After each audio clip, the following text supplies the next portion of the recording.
네, 윤석열 대통령의 4박 6일간의 동남아 순방 일정은 모두 마무리됐습니다만 그 뒤끝은 계속 이어지고 있습니다.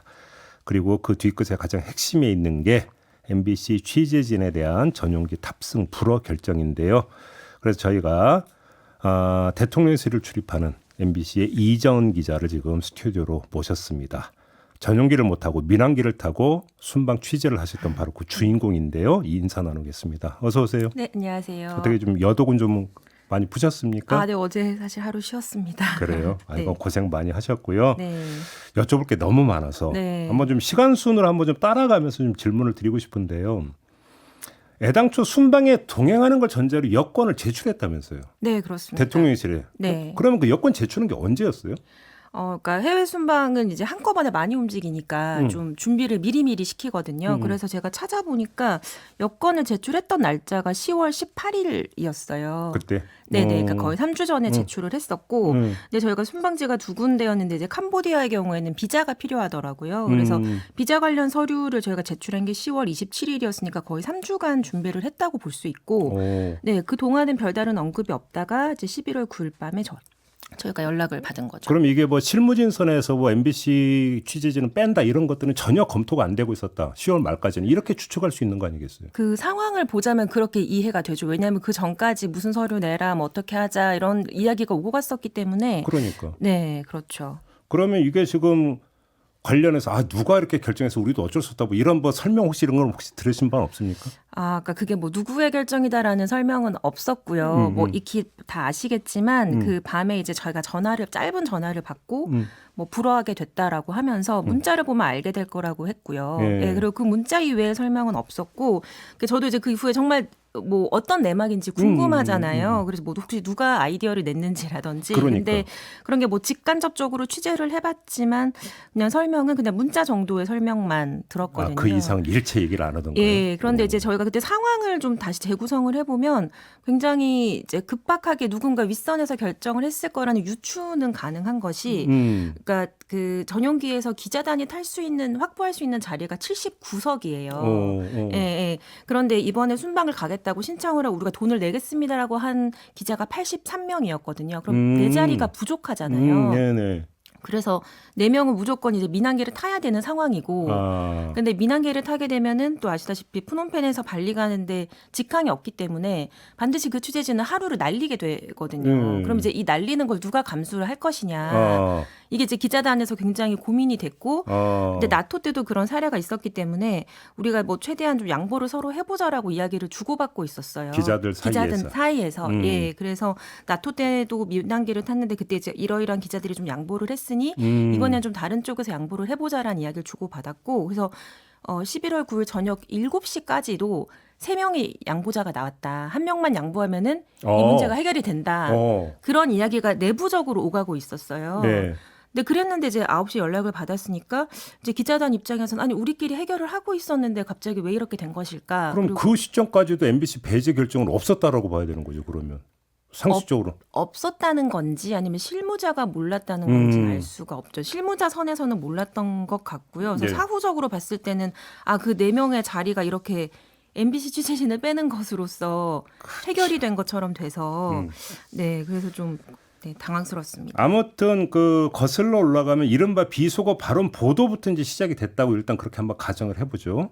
그러면 그 보도 시점부터 전용기 탑승 불허 결정까지 어떤 그 기간 동안 네. MBC를 대하는 대통령실의 태도가 어땠는지 사실 저는 그게 궁금하거든요.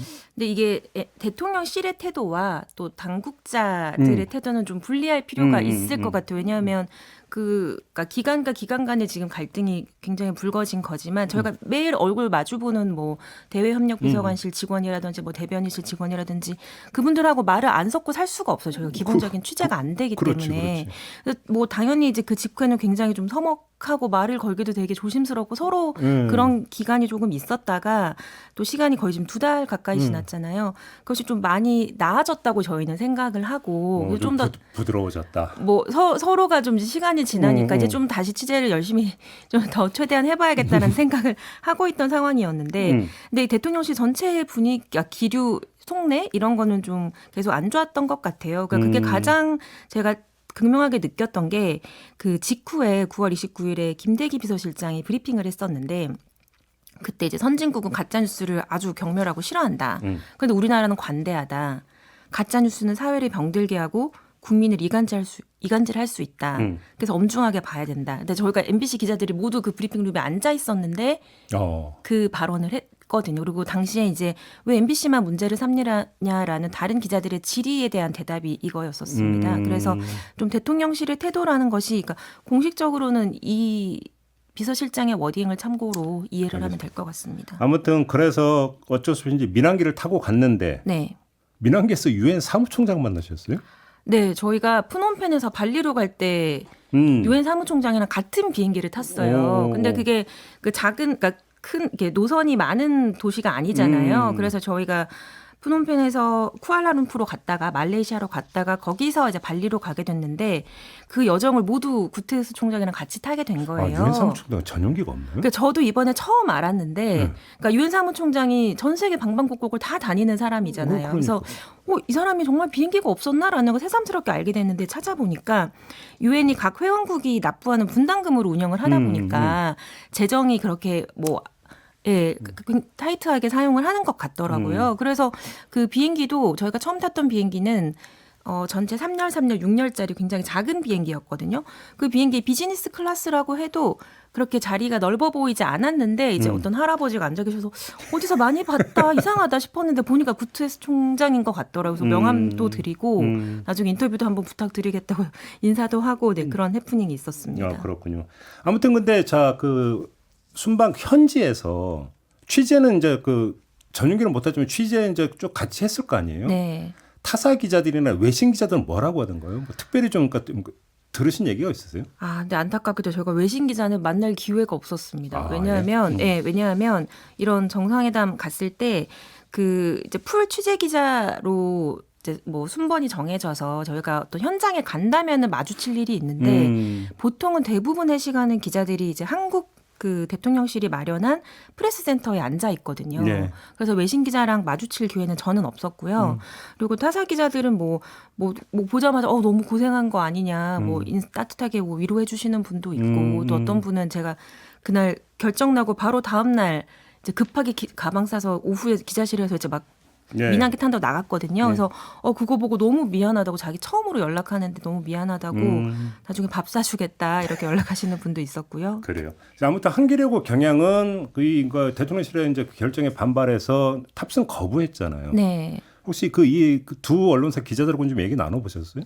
네, 이게 민항기 편이 다양하진 않기 때문에 비행기를 같이 탔어요. 우연히 같이 타게 된 거예요. 그래서 한겨레 기자랑은 프놈펜 갈 때 같이 탔고 또 그다음에는 경향신문 기자랑 발리 갈 때 같이 탔는데 그러니까 그런 질문 많이 받았어요. 너무 고맙지 않냐. 이런 식의 질문을 많이 받았는데 이거는 그 매체들이 MBC라든지 아니면 저희 기자들을 응원하기 위한 취지가 전혀 아니라 그렇죠. 부당한 조치에 대한 독립적인 판단이잖아요. 그래서 감히 그런 생각은 저는 못했고 정말 그 회사의 입장이 너무 좀 대단하고 존중해야 되는 그 결정이다라고 생각을 했고요. 근데 오다 가다 마주치다 보니까 사실 기자들은 힘들어요. 회사가 결정한 거지만 그렇지.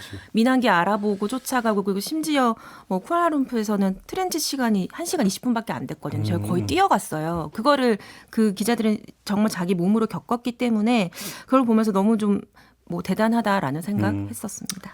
여쭤볼 게 많은데 시간이 지금 다 돼가지고. 네. 지금 아무튼 일단 이 문제가 일단 발생했는데 이제 순방 일정 마무리됐고 네. 출입 기자들 사이에서 이거 재발 방지해야 되는 거 혹시 좀 대책 논의는 좀 되고 있나요? 어떻습니까? 아직 어제도 되게 일정이 많았거든요. 그래서 지금 기자들끼리 모여서 이야기를 하는 기회는 제가 없었다고 들었는데, 근데 순방 내내 이것뿐만 아니라 여러 문제가 도출됐잖아요. 예를 들면 그렇죠. 한미일 정상회의 이외에는 저희가 주요 회의를 풀기자 들어가지 못하고 현장 취재도 하지 못했고, 그리고 전속 결정도 그냥 일방적으로 통보하는 물론 외교 협의 때문이라고는 하지만 그런 것 때문에 전반적으로 이제 취재에 대한 그 제한이 좀 심한 거 아니냐. 우리가 이거를 좀 제한을 해야 될 것 같다라는 공감대는 형성이 돼 있습니다. 공감대는 네. 이제 본격적으로 논의가 좀 돼야 되는 거겠네요. 네. 시간이 한 30-40초밖에 안 남았는데 그냥 기자로서 내지 사원으로서 네. 김상훈 국민의힘 비대위원이 MBC 광고 주면 안 된다 어제 했던 발언 접하고 어떤 생각 드셨어요? 광고는 기업의 경영 활동이고 당연히 광고 효과가 있다고 판단을 해서 광고를 내는 것 아니겠습니까? 네, 그래서 굉장히 부적절하다고 생각했습니다. 네. 그렇군요. 아무튼 참 고생 많이 하셨고요. 여독 충분히 좀 푸시고 대통령실에 혹시 좀 이렇게 뭐 대책이나 이런 거 좀 이야기되는 게 있으면 좀 저희한테 좀 알려주시기 부탁드리겠습니다. 네, 알겠습니다. 네, 오늘 인터뷰 고맙습니다. 네. MBC 이정은 기자와 함께했습니다.